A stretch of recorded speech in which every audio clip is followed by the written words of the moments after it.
Back on the Newsfeed PM, we start here now. The Patriotic Alliance has officially suspended its Deputy President, Kunene. This comes after he was earlier placed on a 30-day leave of absence pending an investigation over his presence at the house of a suspect linked to the murder of John Sefoka, popularly known as DJ Sumbody. The party says Kunene has agreed to step aside until he is cleared, and as such will not work on any party-related matters. At the same time, Gune has also resigned as the City of Johannesburg Transport MMC. All right, for reaction now, joining me is Lebo Mokoka, ActionSA's Joburg Regional Secretary. Lebo, good to have you, and thank you very much for your time. Actually, the Patriotic Alliance, rather, the party, tells us that the Deputy President, also the MMC for Transport, Kunene, has agreed to step aside while investigations are carried out to clear his name. Do you welcome this development? Yeah, thank you, Tabo, for having me. I hope you are well. We are welcoming this action that the PA has taken. However, the crux of the matter really lies with how speedily the mayor will then move to replace MMC Kunene, because really we don't want to then turn a blind eye on the fact that the city of Johannesburg is at a crisis mode. You know, lines are blurring between suburbs and townships. We are all affected by the decaying of infrastructure, and we see of finance, and now with the MMC of transport, this is a threat already to struggling municipality. So we really call upon the mayor to act speedily to fill those vacant MMC offices, because they are crucial ones at this stage.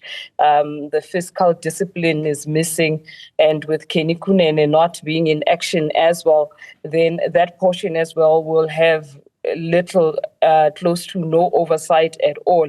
Yeah. So we really do call upon the mayor to act speedily on this one. In his resignation letter penned to the Speaker, Kunene has assured the Speaker that he is not complicit in any wrongdoing, but has decided to allow his party to probe the matter.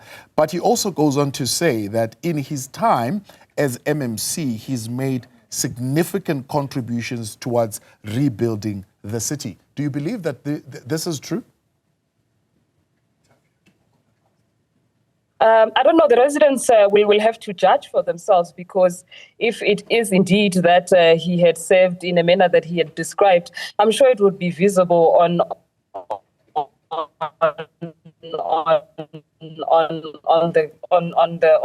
the ground where we drive our cars.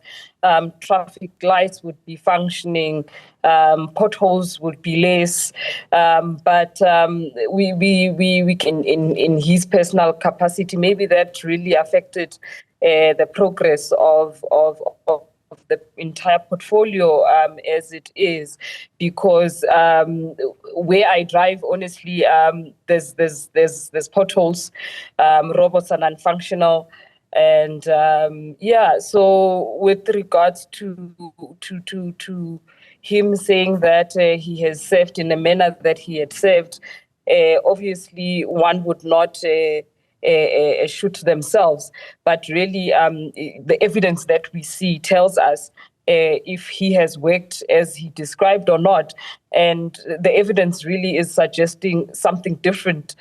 Maybe if we were seeing repairs in robots, if we were seeing our streets becoming in better conditions, but they've been decaying. So it shows that even with oversight, from his perspective, there's always been a lack of it, and here we are. At least the results are out to say what is it that has been keeping him busy, though that he's respecting the directive from his own political party, and he's vacating office from purely submitting himself in believing that he is innocent.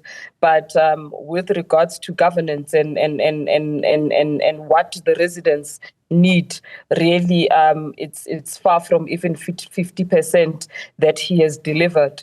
So yeah, that's where we would. That's where I would then position him in terms of, has he really delivered? The evidence on our streets and what he's saying are two different things. If maybe we were driving through functional roads, if we were driving through functional robots, then we would then say, indeed, he was delivering in that office. Now, as ActionSA, I mean, what is your view on what this particular development sets as president, right? The former councillor and MMC would have received a lot of backlash and is now resigning from pressure coming from his own party, but coming also from public outcry because he seems to have associated with a murder accused. So, bad company that is kept by public officials, seemingly something that will be questioned going forward. Definitely so. With ActionSA, we believe in the rule of law. We believe in ethical leadership. We believe in integral leadership. And in this case, the association itself, it's a questionable act from, and as a public figure, you should such a compromising situations, because if that's your association, it's as good as having a criminal of a leader. And with ActionSA, we strongly believe in ethical leadership, integral leadership, as well as leadership that's transparent, that's honest. Because already with this question of a murderer, what were you going to discuss there? We hear the newspaper, but really, did it require you to physically be there when you are saying that you own this this outlet? If you are the owner, there must be employees or someone else that is delegated to be doing those type of activities that he's saying that he was going to do there. So him being there really poses a question to say, is he really the leader that is really the right person that should be sitting in council? Is he really the right person that should be heading portfolios or leading communities? And with the abuse that, as the residents of city of Joburg has gone through under corruption, really, even if he comes back and he is proven innocent, then the next question will then be, even if with that innocence, is he really the right caliber? Does he have the right qualities? Because this has really dented him as a leader, and that's where we stand with ActionSA to say we need pure leaders. We need new leaders that do not have any connection or any relations with criminals. All right, that's Lebo Mokoka. Let's leave it there. That line there deteriorating gradually towards the end there, but we get sentiment of what ActionSA in the region is saying to this development.